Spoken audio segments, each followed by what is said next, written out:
아멘. 귀한 찬양 감사드립니다. 이 시간도 우리 말씀에 집중하겠습니다. 하나님의 성령님을 이 10년 가운데 설교자에게 모든 말씀 듣는 하나님의 백성들에게 함께하여 주시옵소서.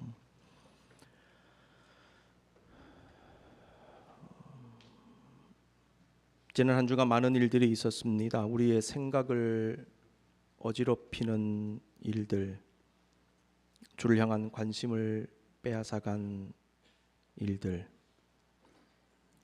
더러운 죄악과 허물, 걱정, 미움, 갈등, 우울한 마음들까지 이 시간 씻으시고 태우시고 녹여주옵소서. 닫힌 영의 귀가 활짝 열려지기를 원합니다. 영안이 열려 주의 비전 보기를 원합니다. 성령의 세미한 음성 듣고 온전히 소생하게 하옵소서. 삶이 변화되게 하옵소서. 오늘도 부족하고 연약한 종의 입술을 주의 성령님 친히 인도하시고 조명하시며 주님만 나타나 주옵소서. 다 맡겨드리며 예수님의 이름으로 기도드립니다. 아멘. 십자가에서 죽으시고 부활하신 예수님은 승천하시기 전에 내가 성령으로 다시 오겠다 말씀하셨고요. 종말에 반드시 내가 재림한다 말씀하셨습니다. 재림하실 때의 모습은 하늘로 올라가실 때의 모습 그대로다 말씀하셨습니다. 그래서 지금 내가 재림 예수다, 내가 예수님이다, 내가 메시아다 이런 이야기 하시는 분들 다 거짓말입니다. 왜냐하면 승천할 때 올라간 그 모습 그대로 오신다고 했는데 어떻게 특정 이단의 교주의 모습이 되겠습니까? 여러분 속지 마십시오. 제자들은 약속대로 성령 충만을 받았고 주님을 증거하며 교회를 세우고 하나님의 사명 감당했습니다. 그리고 엄청난 박해와 고난에도 불구하고 예수님의 재림을 고대하고 그 모든 어려움을 견뎠습니다. 그런데 예수님이 안 오시는 거예요. 교회와 성도들의 인내가 바닥나고 있었습니다. 그들은 예수님의 재림이 임박했다고 믿었지만은 사실 주님의 생각은 그들과 달랐습니다. 성도들은 그렇게 기다리던 주님의 재림이 이루어지지 않는 상황 속에서 갈수록 심해지는 핍박 속에 큰 고통을 당했고 신앙적으로 크게 흔들리고 있었습니다. 이것이 바로 사도 요한이 예수님의 계시의 말씀을 들을 당시에 교회의 상황이었습니다. 로마 황제 도미티아누스는 네로 황제보다 더 심각한 폭군으로 알려져 있습니다. 도미티아누스는 자신을 신이라고 선언하면서 황제 숭배를 명령했습니다. 오직 예수 그리스도만을 주님으로 믿고 고백하던 그리스도인들은 목숨 걸고 저항했습니다. 수많은 성도들이 처참한 죽임을 당했지요. 말로 다 할 수 없습니다. 그런 상황 속에서 사도 요한도 반모섬에 유배가 됩니다. 예수님은 바로 그때 앞으로 일어날 일에 대한 엄청난 계시의 말씀을 요한에게 주신 것입니다. 우리가 주목할 것은 주님은 반모섬에서 고난과 박해의 현실 속에서 요한에게 말씀하셨다는 것입니다. 요한은 생각할 수도 없고 상상할 수도 없었던 그 놀라운 계시의 말씀을 반모섬에 갇힌 상태에서 듣습니다. 묶인 상태에서 받습니다. 요한의 육신은 분명히 묶여 있었죠. 그런데 주님 말씀을 받은 요한의 영혼은 한없는 자유를 누릴 수 있었습니다. 여러분, 육신적으로 어렵다고 영혼까지 어려운 것은 아닙니다. 삶의 현실이 때때로 녹록지가 않습니다. 우리가 묶인 것 같습니다. 매인 것 같습니다. 그런데 우리 영은 자유할 수 있습니다. 반모섬에 묶였습니다. 억압당했습니다. 그런데요, 하나님은 그의 영혼을 활짝 여신 것입니다. 자유를 누리는 것입니다. 못 보던 것을 보기 시작합니다. 주님은 자신이 원하시는 때, 원하시는 장소에서, 원하시는 상황에서 말씀을 하십니다. 우리가 행복할 때 말씀하시는 하나님은 우리가 불행할 때도 말씀하십니다. 불행할 때도 주의 음성 들으실 수 있기를 바랍니다. 우리가 성공할 때 말씀하시는 주님은 우리가 실패했을 때도 말씀하시고요. 병상에 있을 때에도, 낙심에 있을 때에도, 바쁘고 시간에 쫓길 때에도 바쁜 와중에 말씀하십니다. 일에 바쁜데 그 바쁜 와중에 주의 세미한 음성이 들리는 거예요. 여러분 그거 놓치지 마십시오. 교회 잘 다닐 때도 말씀하시고요. 예배 생활과 교회 생활에 등한히 할 때도 말씀하세요. 그러므로 우리는 말씀의 주체이신 주님께 집중해야 됩니다. 교회에서도 집중하지만은 삶의 현장에서 특별히 집중하십시오.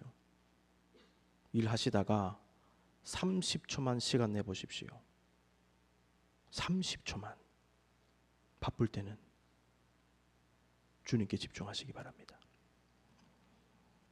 항상 자신이 원하실 때 말씀하시는 주님의 그 세미한 내면의 음성 듣는 믿음의 삶을 살아야 합니다. 우리는 특히 우리 자신의 반모섬에 갇혔을 때 우리에게 말씀하시는 주님의 말씀을 들을 수 있어야 합니다. 요한은 반모섬에 들어갈 때 매우 힘들었을 것입니다. 목회해야 되는데 여기 들어가면 어떻게 목회하나?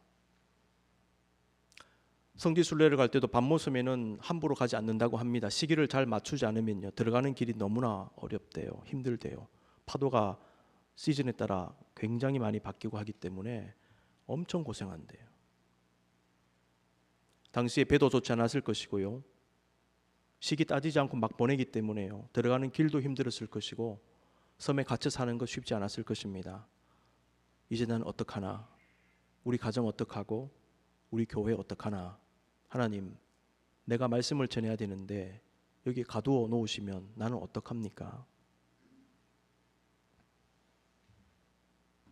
그런데 예수님은요, 반모섬에서 에베소에서는 하지 않은 말씀을 거기서 하셨어요. 에베소에서 수많은 말씀을 전했을 것입니다. 얼마나 설교를 많이 했겠습니까? 시아 지역 곳곳에 영향을 미쳤지 않습니까, 요한이? 근데 이상하게 거기서 하지 않은 말씀을요, 반모섬에서 하시는 거예요. 이거 참 희한합니다. 비록 반모섬은 육신적으로는 절망과 고통과 실패의 자리였을지 모르나 영적으로는 소망과 기쁨과 성공의 자리였던 것입니다. 여러분이 잘 나갈 때 하나님께서 말씀하지 않았던 내용을요, 조금 멈추어 있을 때 말씀하실 때가 있습니다. 건강할 때 들리지 않았던 주의 음성이 병상에서 들릴 때가 있을 것입니다. 시험에 합격하고 잘 될 때는 들리지 않았던 하나님의 뜻이 시험이 한번 떨어지고 취업이 잘 안 되고 약간 정체되어 있을 때 불현듯 들릴 때가 있을 것입니다. 그러므로 귀를 쫑긋 세우십시오. 저와 여러분도요, 반모섬에 들어갈 때가 있습니다. 그런데 그때는요, 새로운 말씀을 들을 때입니다. 그러므로 그 자리는 은혜의 자리입니다. 능력의 자리입니다. 영광의 자리입니다.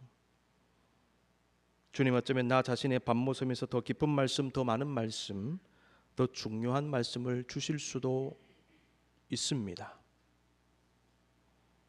오늘은 요한에게 임하시어서 말씀을 주신 예수 그리스도의 모습에 집중하며 우리에게 주시는 주의 음성을 듣기를 원합니다. 첫 번째 보십시오. 예수 그리스도의 계시라 그랬습니다. 1절 2절.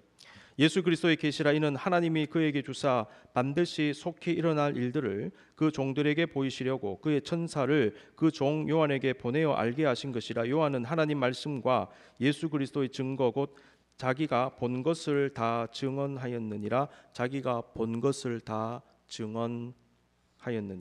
본문은 요한계시록이 어떤 사람의 머리에서 나오는 생각이나 비전을 담은 책이 아니라 주 예수 그리스도께서 직접 주신 말씀임을 분명히 선포하고 있습니다.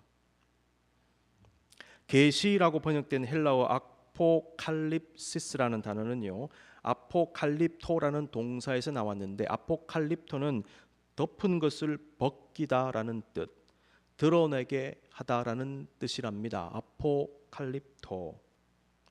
예수님은 원래 존재했지만 덮여있던 어떤 것, 가려져 있던 어떤 것을 드러내 보여주신 것입니다. 이게 계시, revelation, 드러내다 이겁니다. 하나님은 저와 여러분의 인생길에서 종종 덮여있던 어떤 사실, 지혜, 지식, 계시를요 드러내 보이세요. 모든 것을 한꺼번에 드러내 보이진 않습니다. 인생 여정길에서 보여주셔야 할 때 주님은 보여주시고 알게 하십니다. 너 이쪽으로 가라. 너 이렇게 해야 된다. 이게 내 뜻이다. 계시하시는 예수 그리스도. 오늘 본문에 나타난 예수님은요, 그렇게 자신의 뜻을 보여주시는 분으로 나타납니다. 그래서 첫 구절이 예수 그리스도의 계시라 이렇게 되어 있는 거예요. 예수님은 자신이 선포한 계시의 말씀을 읽고 듣고 지키는 자가 복되다라고 말씀하셨습니다. 3절, 이 예언의 말씀을 읽는 자와 듣는 자와 그 가운데 기록한 것을 지키는 자는 복이 있나니 때가 가까웁니다. 성삼일체 하나님 믿고 예배하는 사람은 평생을 주님의 말씀을 읽고 들으며 살아가는 사람들입니다. 그래서 지금도 우리는 주의 말씀을 읽고 듣고 있습니다. 말씀대로 행하고 있습니다. 모세가 율법을 하나님께로부터 직접 전달받아 백성들에게 주었죠. 읽고 들으라. 같은 맥락이죠. 말씀을 읽고 듣게 하신 주님은 그 말씀을 지키라, 몸으로 행하라 말씀하셨습니다. 그 결과는 복이다 그러셨어요. 성경은 하나님 말씀과 복을 연결합니다. 시편 1편 1절 2절, 복 있는 사람은, 여기 줄 것이어야 돼요. 복 있는 사람은 누가 복된 자인가? 악인들의 꾀를 따르지 아니하며 죄인들의 길에 서지 아니하며 오만한 자들의 자리에 앉지 아니하고. 세 가지 포인트. 어떤 꾀를 내가 따를 것인가? 두 번째, 어떤 길에 설 것인가? 죄인들의 길에 서지 마라. 세 번째, 어떤 자리에 앉을 것인가? 오만한 자들의 자리에 앉지 마라. 여러분, 인생 살면서 승리하는 비결이 여기에 있습니다. 어떤 꾀를 쫓아갈 것입니까? 어떤 길에 서실 것입니까? 어떤 자리에 앉으실 것입니까? 복된 인생의 세 가지 원리가 여기 나와 있어요. 오직 여호와의 율법을 즐거워하여 그 율법을 주야로 묵상하는도다. 이런 사람들이 복된 자들이다. 예수님도 말씀의 순종이 복의 길이라고 하셨죠. 예수께서 이르시되 오히려 하나님의 말씀을 듣고 지키는 자가 복이 있느니라. 성경은 하나의 테마가 딱 주어지면 그것이 신구약을 관통합니다. 그렇죠. 시편에 있는 말씀, 누가복음 있는 말씀, 오늘 본문의 말씀, 계시록의 말씀이 하나의 맥으로 쫙 연결되는 거예요. 읽고 듣고 지키는 자가 복되다.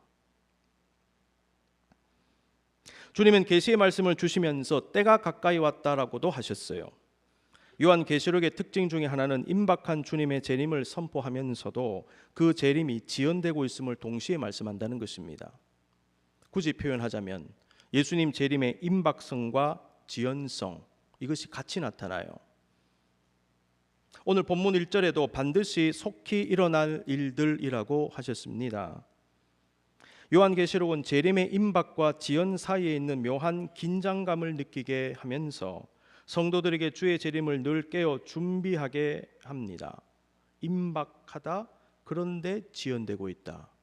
지연되고 있는 것 같은데 임박하다고 말씀하십니다. 묘한 텐션이 여기 있습니다. 임박했다고 하셨는데 우리가 느끼기에는 언제 이루어질지 모르는 상황에서 아예 오시지 않는 것 아닌가 하는 생각이 들 정도로 지연되는 이 상황은 우리에게 회개와 돌이킴의 기회를 주시며 기다리시는 하나님의 뜻을 생각해 보게 합니다. 얘들아, 임박했다. The imminent coming of Jesus Christ. 그런데 delayed. 그렇다면 내가 조금 시간 줄 테니까 너 회개하라. 이렇게 되는 거죠. 임박과 지연의 긴장감. 우리는 임박과 지연의 긴장감 속에 오늘을 삽니다.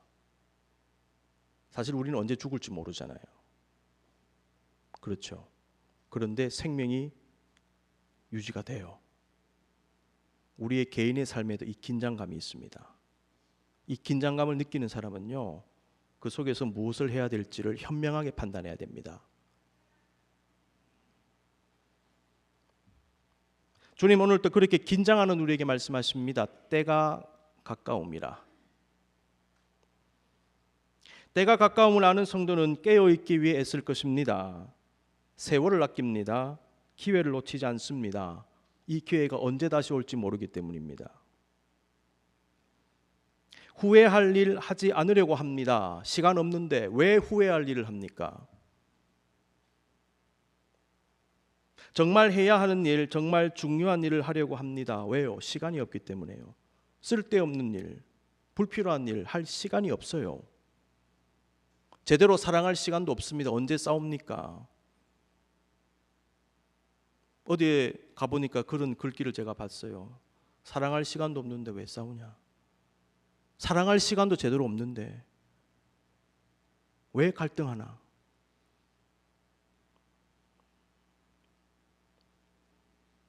무엇보다 주님을 놓치지 않기 위해, 믿음에서 떨어지지 않기 위해, 영적인 절망에 멸망에 빠지지 않기 위해 애쓰고 기도하고 매달리고 시간이 아까워서 어떻게 하든지 예배 한 번 더 드리고 주님 붙잡고 때가 가까움이라.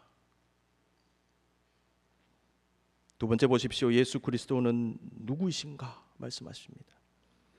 사도 요한은 요한계시록 1장 4절 이하에서 말씀의 주체가 되는 예수 그리스도를 소개하고 있습니다. 첫 번째, 알파와 오메가가 되시는 예수 그리스도. 요한에게 말씀을 주신 예수님은 이제도 계시고 전에도 계셨고 장차 오실 이다 그랬습니다. 요한계시록은 예수 그리스도께서 시간을 관통하시고 시간을 초월하시고 시간을 다스리시고 그 모든 것 위에 계시는 분이라고 소개하지요. 이 메시지가요, 요한계시록에 계속 반복적으로 나옵니다. 8절에도 주 하나님이 이르시되 나는 알파와 오메가라, 이제도 있고 전에도 있었고 장차 올 자여 전능한 자라 하시더라. 예수님이 시간을 초월하시는 분임을 강조한 본 구절은 예수님이 창조주이실 뿐만 아니라 이 세상의 모든 것을 주관하고 다스리시는 분임을 분명하게 선포합니다. 진실로 모든 것의 처음이요 마지막이 되시는 분임을 알게 합니다. 하나님은 우리에게 이 땅의 처음과 마지막을 알게 하시지요. 믿음의 사람은 내가 어디에서 왔고 어디로 가는지, 죽음 이후의 세계는 어떠한지에 관하여 모든 것을 구체적으로 정확하게 알 수는 없지만은 그럼에도 전체적이면서 대략적 그림을 그리며 인생을 살아갑니다. 그 이유는 주님께서 성경을 통하여 부분적으로 우리에게 알려주셨기 때문에, 계시해 주셨기 때문입니다. 창세기에서 이 세상의 창조와 인간의 삶에 관하여 말씀을 주신 하나님은 요한계시록을 통하여서는 이 땅의 마지막에 관하여 말씀하셔요. 그래서 창세기 중요하고요, 요한계시록 중요하고요, 중간에 있는 그 모든 성경들 어떻게 살 것인지, 어떻게 하나님 섬길 것인지 그 모든 것을 말씀하는 성경 중요합니다. 알파와 오메가 되신 하나님, 처음과 마지막에 되신 예수 그리스도를 믿는 성도의 삶은 언제나 처음을 생각하고 마지막을 생각합니다. 여러분 신앙생활 하시면서 여러분의 마지막을 항상 생각하면서 신앙생활 하시기 바랍니다. 마지막이 아름다워야 합니다. 알파와 오메가 되신 주님 믿는 사람 언제나 마지막을 염두에 둡니다. 마지막을 생각하십시오. 처음을 생각하는 삶은 자신의 근원을 잊지 않는 삶입니다. 나의 존재의 근원, 생명의 근원은 하나님이십니다. 그래서 성경을 시작하는 창세기 1장 1절은요, 태초에 하나님이 천지를 창조하시니라 라고 시작해요. 기독교 신앙은 창조주 하나님을 향한 믿음에서 시작이 됩니다. 창조주 하나님을 믿는 사람의 삶은 그렇지 않는 사람의 삶과는 확연히 다를 것입니다. 하나님을 자신의 생명과 삶의 근원으로 믿는 사람, 하나님이 자신의 모든 힘과 능력의 근원이 됨을 믿는 사람, 자신이 가진 모든 것의 주인이 되시는 분은 하나님임을 믿는 사람은 하나님을 예배하고 따르며 섬기지 않을 수가 없을 것입니다. 그래서 창조주 하나님을 향한 신앙이 그래서 중요한 것입니다. 역대상 29장 11절에서 14절을 보실 수 있기를 바랍니다. 우리가 한 목소리로 같이 봉독하겠습니다. 시작. 여호와여,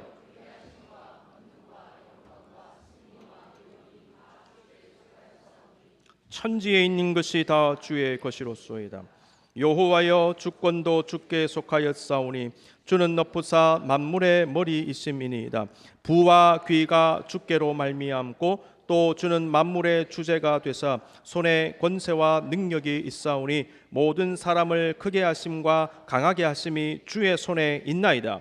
우리 하나님이여, 이제 우리가 주께 감사하오며 주의 영화로운 이름을 찬양하나이다. 나와 내 백성이 무엇이기에 이처럼 즐거운 마음으로 드릴 힘이 있었나이까? 모든 것이 주께로 말미암았사오니 우리가 주의 손에서 받은 것으로 주께 드렸을 뿐이니이다. 아멘. 제가 좋아하는 구절 중에 하나인데요, 이 말씀 여러분 이번 주 내내 한번 읽으시고 묵상하실 수 있기를 바랍니다. 모든 것이 주님께로부터 왔습니다. 하나님이 시작입니다. 저는 주님께로 갑니다. 나의 이 모든 것이 주님의 것입니다. 그러니까 삶이 달라질 수밖에 없는 것이지요. 내 생명도 주님의 것, 내 재산도 주님의 것, 내 힘도 주님의 것. 그러므로 특정한 것에 집착하지 않아요. 특정한 것에 의지하지 않습니다. 오직 하나님만 의지합니다. 오직 하나님만. 그리고 주께 헌신하며 나아가는 것입니다. 또 어떻게 나타나고 있습니까? 예수 그리스도 죽으시고 부활하신 구원자로 나타납니다. 5절을 보십시오. 또 충성된 증인으로 죽은 자들 가운데서 먼저 나시고 땅의 임금들의 머리가 되신 예수 그리스도로 말미암아 은혜와 평강이 너희에게 있기를 원하노라. 우리를 사랑하사 그의 피로 우리 죄에서 우리를 해방하시고. 요한은 예수 그리스도를요 충성된 증인으로 묘사하고 있습니다. 증인으로 번역된 마르티스라는 단어를 보니까 문자적으로는 어떤 사실을 확언하는 사람인데, 본문에서 보면 어떤 목적을 위해서 증언하면서 목숨을 바친다는 의미를 내포하고 있습니다. 그래서 마르티스라는 말에서 마르타가 나왔는데, 이게 무엇입니까? 순교자예요. 그러니까 증인된 삶은 순교적 삶이구나. 예수님은 충성된 증인이시구나. 그리고 그 예수님의 뒤를 따라서 목숨 바친 사람들, 우리는 martyrs, 순교자라고 이야기하는 것입니다. 중요한 것은 고난당하여 십자가에서 죽으신 예수님은 이내 부활하셨고 우리를 온전히 구원하셨다는 것이지요. 예수님은 죄와 사망과 마귀의 권세를 꺾으시고 승리하셨고 생명의 주인이 되실 뿐만 아니라 사망과 음부의 열쇠도 가지신 분이십니다. 그러므로 우리가 누구를 두려워하겠습니까? 8절입니다. 곧 살아있는 자라. 계시록 1장 18절. 곧 살아있는 자라. 내가 전에 죽었었노라. 볼지어다 이제 세세토록 살아있어 사망과 음부의 열쇠를 가졌노니. 당시에 많은 성도들이요 죽음의 문제 때문에 얼마나 두려워했겠습니까? 황제 숭배 안 해? 너 죽일 거야. 너 기독교 신앙 안 버려? 죽일 거야. 죽인다. 죽음 앞에 직면해 있던 것입니다. 그런데 주님 말씀하시는 거예요. 이 사람들아, 내가 살아있다. 내가 전에 죽었었더라. 너희는 죽음을 두려워하지 나는 죽었었다. 그런데 내가 지금 살아있다. 나는 부활했다. 죽음의 문제까지 극복하라. 죽음의 문제까지 극복하라. 나를 믿으면 너희는 죽음의 위협에서 견뎌내며 승리할 것이다. 우리는 그냥 본문을 그냥 흔히 읽는 말씀으로 읽겠지만 당시에 많은 사람들이 이 말씀은 충격적으로 다가갔을 것입니다. 우리는 죽음이 이렇게 두려운데, 목이 달아날까 봐 두려운데, 사자밥이 될까 봐 두려운데 주님은 내가 죽었었더라고 말씀하시는구나. 내가 죽었었도다. 그 다음에 내가 이렇게 살아있지 않느냐. 힘을 내거라. 나는 사망도 마귀의 권세도 음부도 내가 극복했다. 내가 사망과 음부의 열쇠를 가졌다. 두려워하지 마라. 그래서 여러분, 크리스천은 병상에서 죽음이 직전의 순간에서도 마음이 평안하고 얼굴에 기쁨이 있는 것입니다. 입에서 찬양이 나오는 것입니다.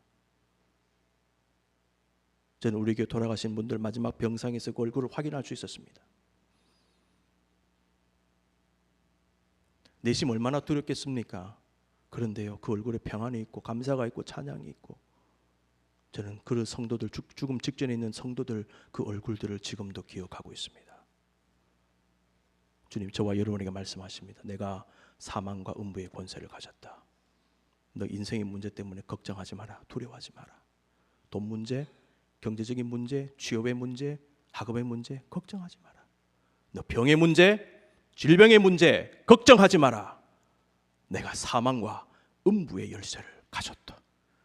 여러분, 이거 강력한 말씀입니다. 그러면서 뭘 선포합니까? 5절 말씀에서 예수 그리스도로 말미암아 은혜와 평강이 너에게 있기를 원하노라. 은혜와 평강은 아무나 주실 수 있는 것이 아닌 것입니다. 예수 그리스도로 말미암아 주어지는 것입니다. 하나님께서 예수님을 통하여 우리에게 주시는 가장 큰 선물 중에 하나가 무엇인가? 은혜와 평강입니다. 여러분 세상 권력 다 가져보십시오. 억만금을 가져보십시오. 여러분 마음에 평강이 없으면 지옥 같은 삶을 살 수밖에 없는 것입니다. 그래서 억만장자들이 수많은 그 돈을 가진 사람들이요, 그 마음의 불안감을 떨치기 위하여 약을 먹는 거예요. 그 약에 중독되잖아요.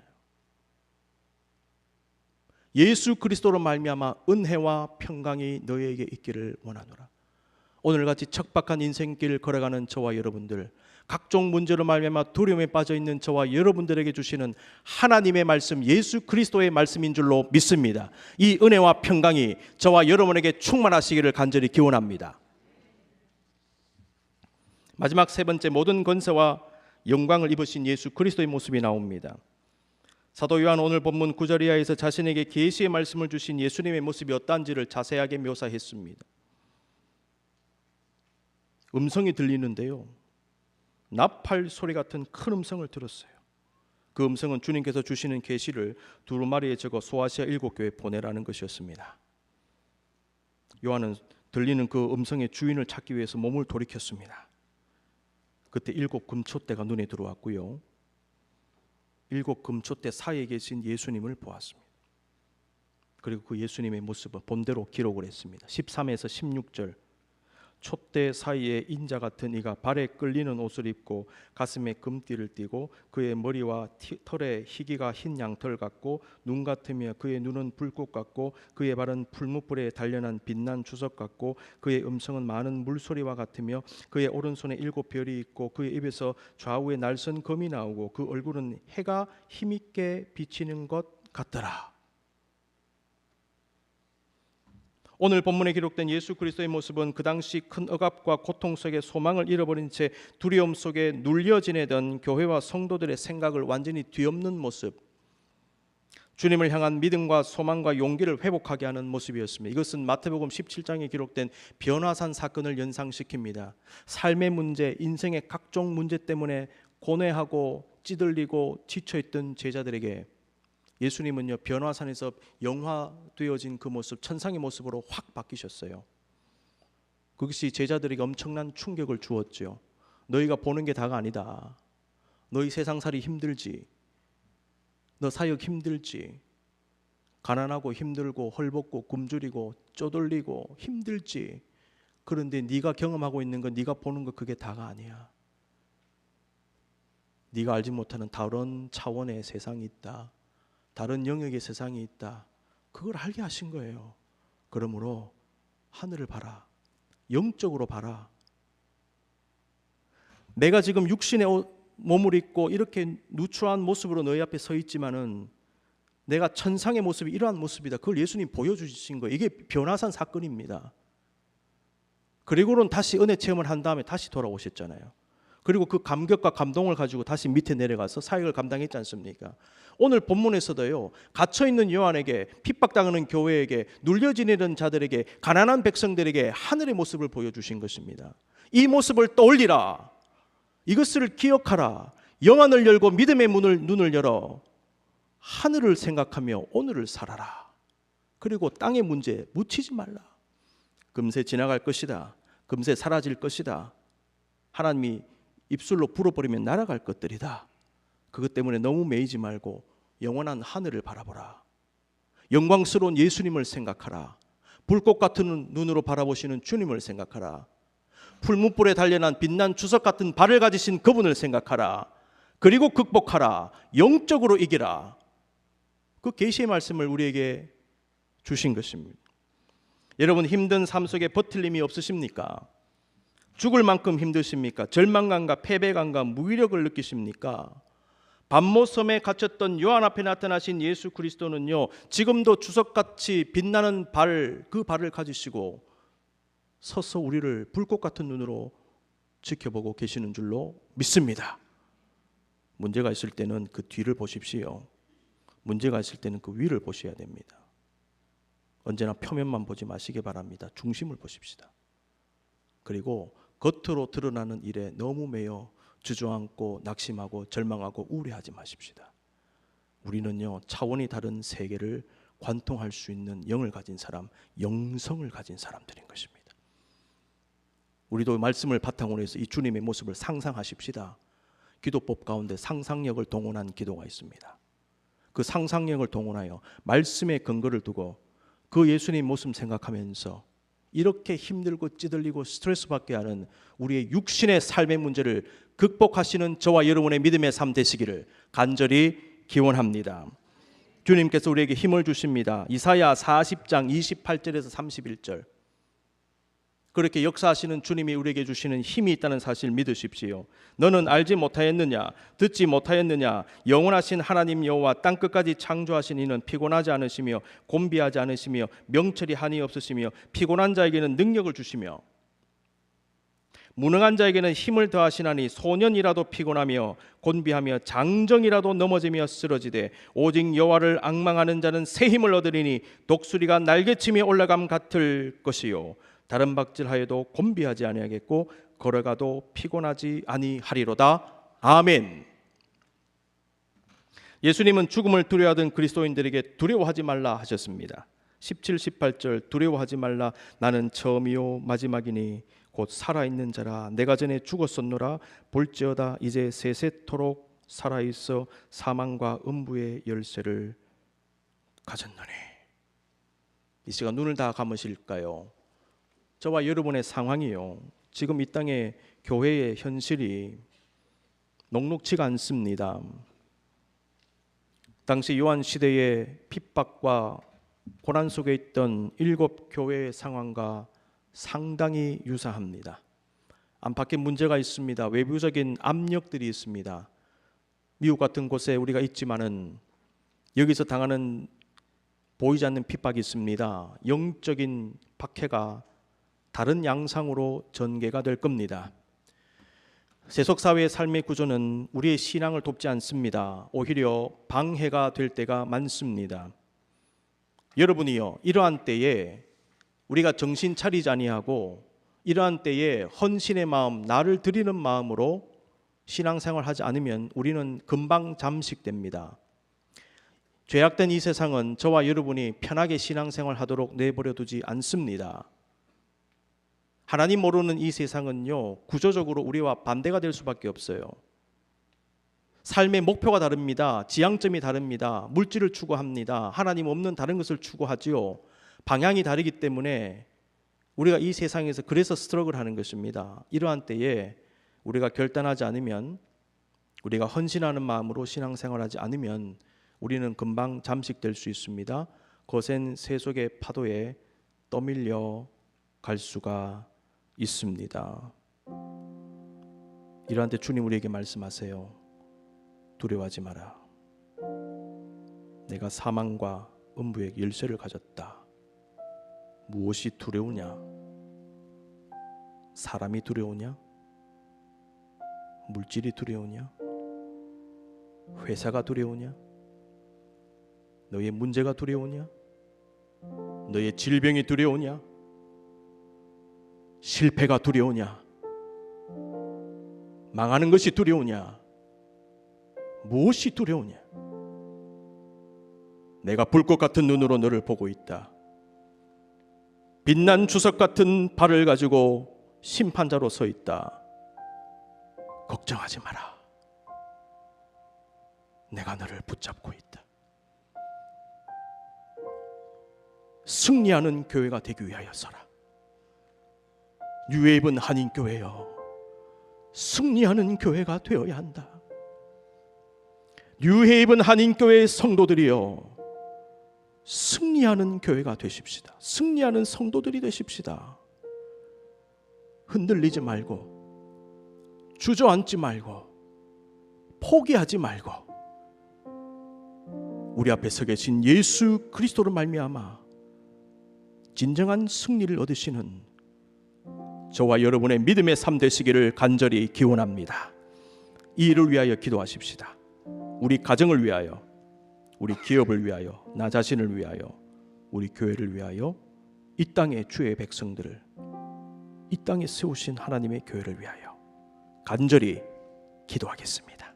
다 같이 기도합니다. 주님 감사합니다. 우리도 예수 그리스도를 영적인 눈으로 보게 해 주시옵소서. 믿음의 눈으로 보게 하여 주시옵소서. 흔들리는 우리의 마음을 붙잡아 주옵소서. 우울한 우리의 마음을 새롭게 하여 주시옵소서. 우리의 밤모섬에서 주의 음성 듣기를 원합니다. 우리의 갇힌 자리에서 주의 계시의 말씀을 듣기를 원합니다. 삶은 어렵지만 영은 자유롭게 해 주시옵소서. 인생은 척박하지만은 우리의 마음은 즐겁게 해 주시고 진정한 해방을 누리며 오늘을 살게 하여 주시옵소서. 우리의 밤모섬에서 주님 나타나 주시옵소서. 우리의 척박한 삶 속에서 주님이여 예수 그리스도여 나타나 주시옵소서.